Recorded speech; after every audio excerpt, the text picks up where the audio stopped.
I'm so excited to share this Get the Look with Jesinta that we created for New York Fashion Week, sharing her mulberry eyes that she wore to the Coach show. We started this look with Skin Iceland eye masks for under the eyes to reduce puffiness. Then I spritzed some Quarterly Beauty Elixir spray for hydration, along with Olay moisturizer, which I massaged into Jesinta's skin. This was to help prep for the foundation and to keep her skin really fresh after her long haul flight from Australia. I brushed up her brows and filled in using MAC Cosmetics Lingering Eyebrows Crayon, and I just did tiny brushstroke hairs just to keep the brows really light but to frame her face. To finish Jesinta's brows, I used the Glossier Boy Brow in brunette, and I brush this through the brows with an upward motion just to keep the hairs in place throughout the day.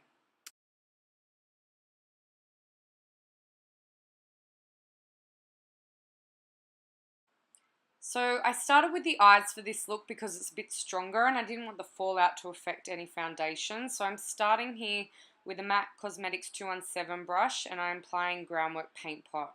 And that's just going to be the base for the eyeshadow to follow.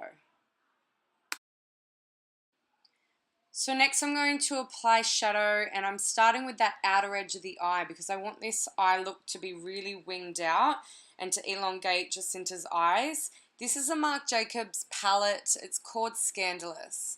And I'm using that mulberry shade on the end with the really deep plum shade just to give that shading. I'm also running a little bit of that darker plum under the lower lash line. So this is really going to make Jesinta's blue eyes pop. The trick to this eye look is just using a combination of brushes to press in product, to blend out product, and to really give the eye a really effortless, cool finish. I'm going to also apply a bit of metallic to Jesinta's inner eye to make her eyes look really open because it's a little bit darker on the edge. It shows a bit of contrast. You can see now we've taken off the Skin Iceland eye mask and we've got that really crisp liner look, but I want to soften that a little bit. So I'm coming in with my Charlotte Tilbury makeup brush and I'm just going to blend out those edges even more to soften it just a little. So I've prepped the skin with hydration. Now I'm applying the Becca Backlight Filter Face Primer, which is going to add a little bit more glow to the foundation finish. And then I'm going to apply the Armani Luminous Silk Foundation on top of that. So once I've applied it all, I just like to blend it a little bit more with the warmth of my fingers. I'm just massaging the primer into Jesinta's skin. And I'm going to then use a couple of different shades for the foundation. So I like to use a lighter shade in the center of the face, and then I come in with a warmer color for the cheeks, the temples, and the jawline, just to give a little bit extra dimension.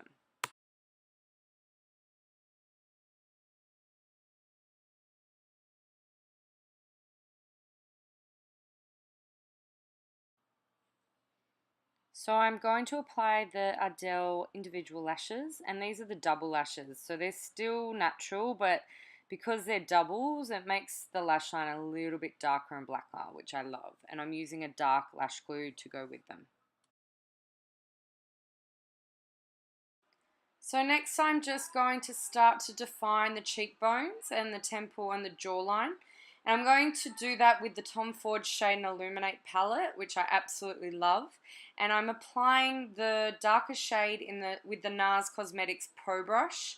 This has a nice angle to it, so it's really easy to get into the hollows of the cheekbone and to really give a really clean finish. I also like to blend out the product with my foundation brush at the end also. I must say I use this palette on nearly every face I do makeup on. I'm obsessed with it. I've been through so many over the years and I find it's just a gorgeous creamy consistency, and then it really dries well, blends well, and looks really natural and fresh. So to finish off the skin, I'm just coming in with the NARS Creamy Concealer, And I've applied that on with the 217 MAC Cosmetics brush to start with, and then I'm coming in with the warmth of my fingers just to really press the product in, melt it into the skin so it won't move around too much. And I'll eventually set that with powder once I do the T-zone. So I'm using a little bit of a stronger powder for today because Jesinta's leaving me and I want to make sure she doesn't have any shine when she's photographed at the coat show. So I'm using Studio Fix foundation powder, which comes in the compact. Next I'm going to finish my highlighting, and I'm using the Charlotte Tilbury Film Star Bronze and Glow palette, and I want a gorgeous gold highlight, and this is a perfect tone for Jesinta's skin, and I've often used this on other looks I've done with Jesinta over the years. I'm also going to enhance the bronze tone to her cheekbones by using that same palette again, and you can see I'm using a Ray Morris makeup brush just to finish it off.